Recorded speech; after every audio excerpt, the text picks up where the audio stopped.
Hi, welcome to Innovate Training. My name is Carol Peugeot, and this is From the Classroom to the Kitchen Nook.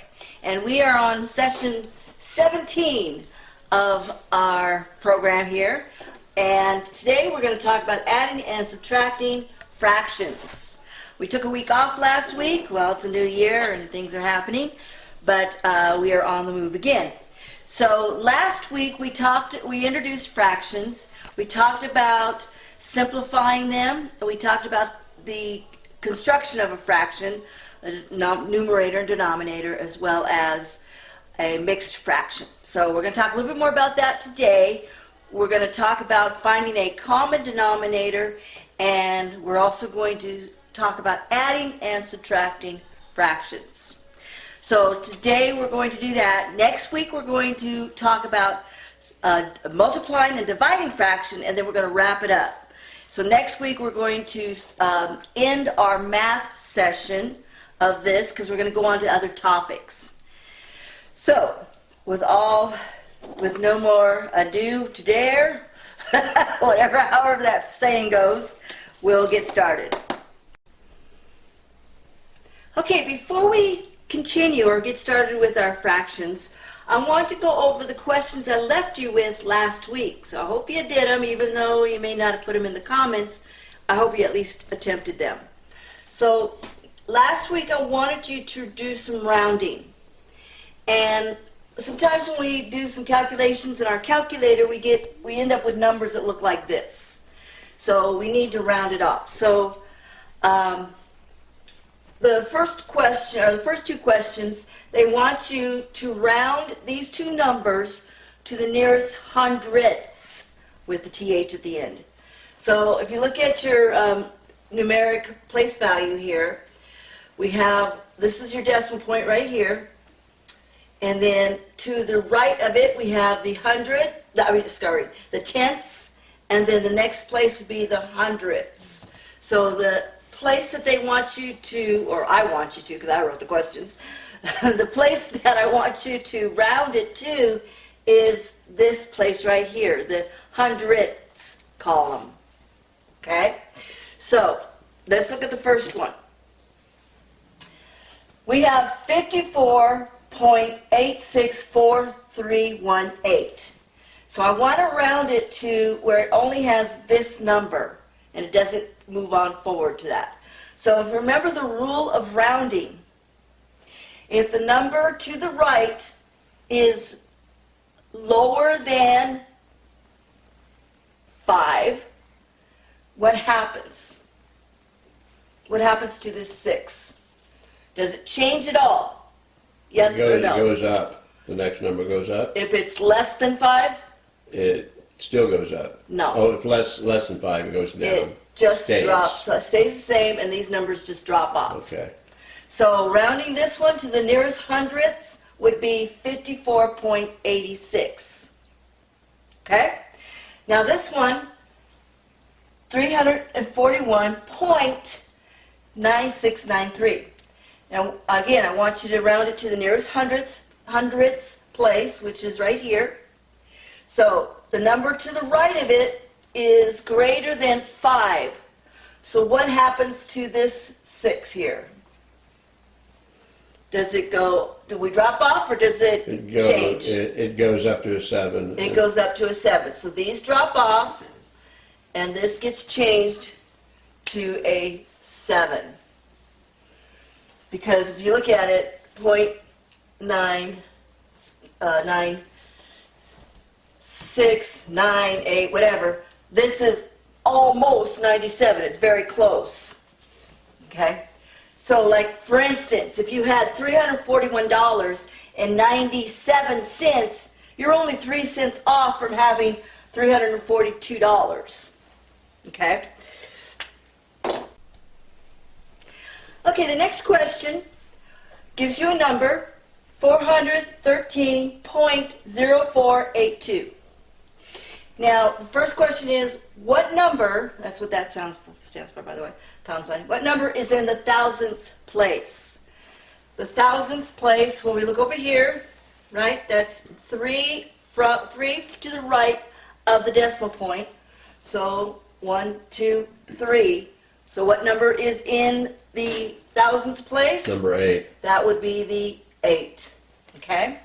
And then, what are the place values of the 4s? Now we have 2 4s here. We have one over here on the left side of the decimal point and one on the right side of the decimal point. So the one on the left side of the decimal point is in the Hundreds. the hundreds. So the hundreds. Okay? And then the one on the right side of the decimal point is in the, look over here, tens. It'd have to be, number 4's in the tens. In the Tenths. hundreds. Look, there's the decimal point here. There's 1, 2. Oh, okay. Okay? Hundreds. We don't have a ones place in the on the right left side of the decimal point. So that's why it's one less. That threw me. Yeah. So the other 4 is in the Hundredths. oops, I forgot my R over here. Dreads. And this is in the hundredths with the TH place. Okay? So if that's the answer you got, that's great. If not, practice doing this. Find some numbers or look, go to your calculator, find some numbers and practice doing this. And I gave you this place value chart in, I think 2 lessons ago, but I can include it in the comment or the whatever. We'll include it below. Look below. Below, go down, look below, it's there. So you'll have one, okay? Okay, the last question I had to do is averaging. We talked about averaging. So I went to price some video games. And I went to 6 different locations. And the following are the prices that I found. I want to know what is the average price. So, remember how we do this. How many prices did we get? 6. 1, 2, 3, 4, 5, and 6. We got 6. So, what we want to do is we want to add these numbers together. So get your handy dandy calculator or phone or whatever. Do your little handy dandy calculating. And I came up with 238.90 cents. Okay? And since we have 6 of them, we're going to now divide that number by 6. And what I get is, let me just do it here.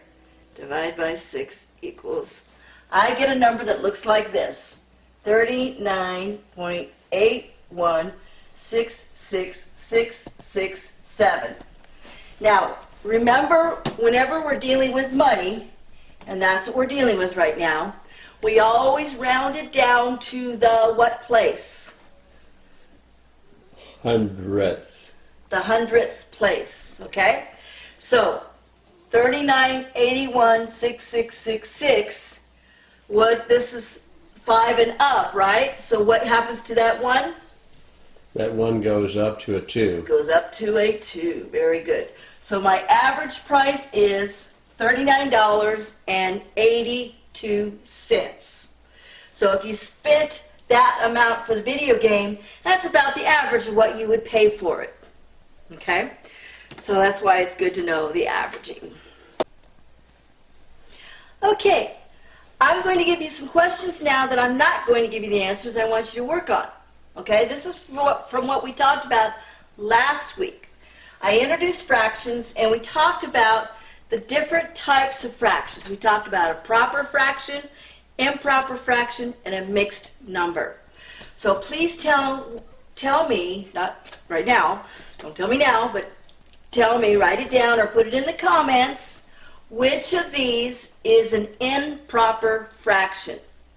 Okay? So we're going to talk about improper fractions and how to convert them, because that's what we talked about last week. Okay? So there's the first question. So here are a few more questions. I want you to find the common denominator. So do you remember which is the denominator and which one is the numerator? The denominator is the one on the bottom, and the numerator is the one on the top. So number 2, out of 3/5 and 8/15, I want you to find what the common denominator is for these two fractions. Same thing here, 1/6 and 2/5. Same thing here, 3/16 and 1/4. Okay? We'll go over these next week. All right, so in a few minutes, we're going to go over finding a common denominator and then adding and subtracting fractions. All right, I'm going to do a little review of last week of converting improper fractions and converting them back into a mixed number. So if you remember correctly, oops, I forgot to erase my board. That's okay. That's all right. I don't need to stop right there. You go. Let's look at an improper fraction. So what makes this improper? It's just rude. It's just rude. The big number is bigger than the bottom number. So the numerator is larger than the denominator. Okay, so that makes it an improper fraction. Improper. So what we're going to do, again, if you get this answer, your instructor is going to want you to convert it, most likely. So how do we convert it? Well, we take the 2 and we go into, how many times does 2 go into 3? Goes into it 1 time, right? Uno. With how many left over? 1. 1. And then we just bring over our 2. denominator. So it converts to 1 and 1/2. 1.5. Okay? So how to convert it back? 2 times 1 is 2 plus 3 plus start Rewind. over. 2 times 1 is 2 plus 1 is 3. So 3 over 2. Okay? Let's do another one. 16 over 6. How many times does 6 go into 16? It goes into it, you said? 2 times. 2 times? You are correct. With how many, what's the difference? 2 times 4. 6 is 12. 12 is 4 away from 16, so I'm going to put my 4 up here and bring over my 6. Now, we're not quite done because we can simplify this fraction here. And what makes you think, what makes you say, or what makes me say that we can simplify this? Those numbers could be smaller on the top and the bottom. So these both can be divided by 2, Correct. right? So let's divide both by 2. So we have 2 over 3, right? 4 divided by 2 is 2.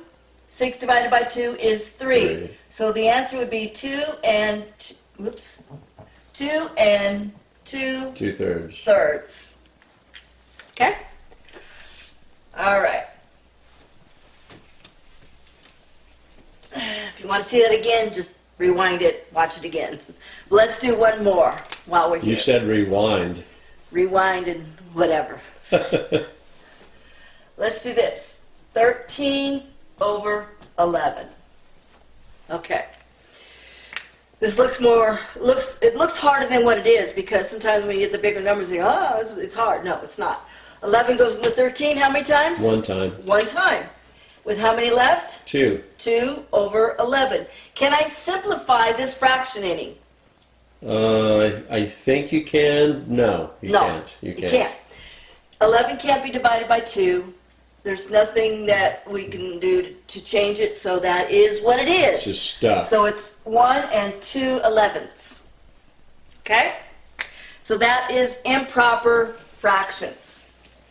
Changing improper fractions to a mixed number. And sometimes when we want to add fractions, which we're going to talk a little bit more about next week, adding mixed numbers, we need to convert it to an improper fraction. And that's why it's important for us to do that.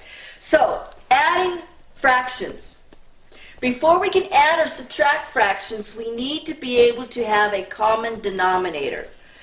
The denominators need to be the same. So we would have to find the common denominator. That's why we talked about how to do that. So for instance, 1 over 12 plus 3 over 12. What we would do is you add the numerators, 4 over 12. And again, I would simplify this, divide this by, I could divide these by 2, but if I did, I'd still have to simplify it more. So I'm going to go ahead and divide it by 4. So 4 divided by 4 is 1, 12 divided by 4 is 3. So the answer would be 1/3. Okay? So in this case, I didn't have to change the denominator because both of them were the same. Okay? Same thing with, let's look at this too. 3 over 9 plus 4 over 9 equals. Again, just add the 2, that's 7 over 9. Can this be simplified or reduced any? No. I'd say no. No, it can't. So the answer would be 7/9. Okay? So that's if the denominators are the same. So let's look at a number where they're not the same. We have 5 over 15 plus 1 over 5. Okay? So now I have to convert these two to the common denominator. So 15 can be divided by 5, right? Right. Well, so can 5. 5 can be divided by 5. So 15 divided by 5, in order to, 15 divided by 5, and then how many times do I have to multiply 5 to get 15? 3. 3. So I need to do the same thing with the 3, that is with the 1. So 1 times 3 is? 1. 1 times 3? Oh, it's 3. Is Sorry. 3 over 15. Well, I'm in your class. So now we have a common denominator. So we'll go ahead and add them. 5 plus 3 is 8 over 15. Can I simplify it? Can this be divided by 2? Yes, it could be. No, it can't. No. No, it No. can't. 8 can be divided by 2, and 15 can be divided by 5, but 8 can't be divided by 5. So there's no two numbers that these both can be divided by. So this is it. That's our answer, like it or not. Okay?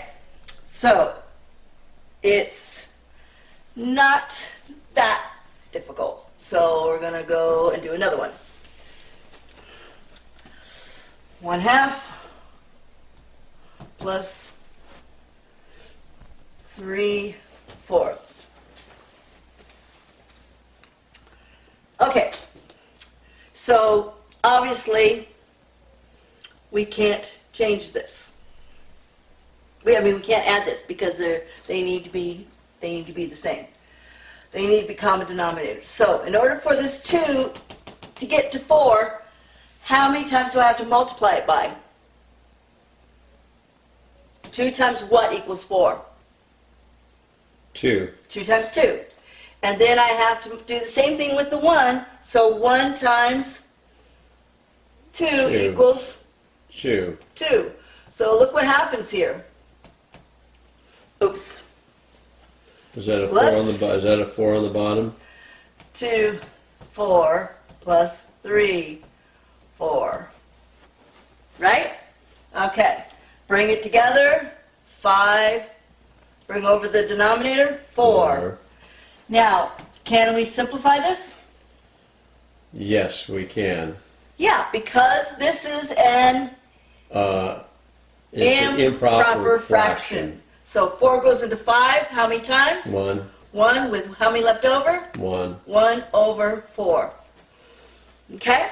So if you were to get an answer like this, even though these are not mixed, you could end up with an answer that has a mixed number. So if you get an improper fraction, your instructor will expect you to convert it.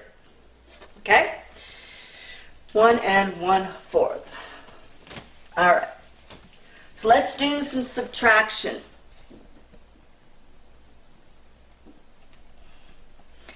Subtraction, the same rule.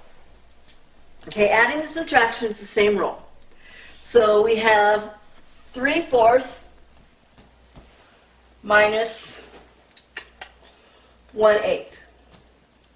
Okay, so in order to get that 4 to equal 8, I have to multiply it how many times? 2. 2. So I got to do the same for the 3. 3. So 3 times 2 is 6. 6. All right. So, and that gives me 8 here. Okay? So now Add. we subtract. Oh, Subtract. okay. 6 minus 1 is 5. 5 over 8. Can we simplify this? No. No. Okay? So the answer would be 5/8. Okay, another one. Subtraction. 9/16 minus 3/8. In order to get this 8 to equal 16, I had to multiply it times 2. So I have to do the same with the 3. 3. So 3 times 2 equals 6 6. over 16. Right? And then, so 9 minus 6 equals 4, 3. 3. 3. And then 16. Now, can I reduce this at all? It looks like I can, but I You can't. You can't. So we're so close. If this was a 15, yeah. Or an 18, yeah. But no, we can't. So there it is, subtracting fractions. So try this for this week. I'm actually going to, before we go, I'm going to give you some exercises to do. Oh, actually, I already did that, didn't I? Okay, never mind. Sorry. Never mind. Never mind. All right, so next week we're going to wrap up our fractions. I'm going to teach you how to multiply and divide. And that's actually easier than adding and subtracting.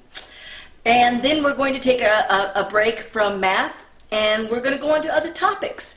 What I would like from you is to put some suggestions down in the comments of things you would like me to touch on that are classroom or education related. Please, I'd like some ideas.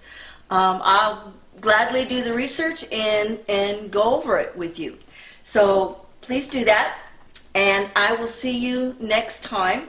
This is Carol Peugeot from the Classroom to the Kitchen Nook from Innovate Training, and I'll see you next time.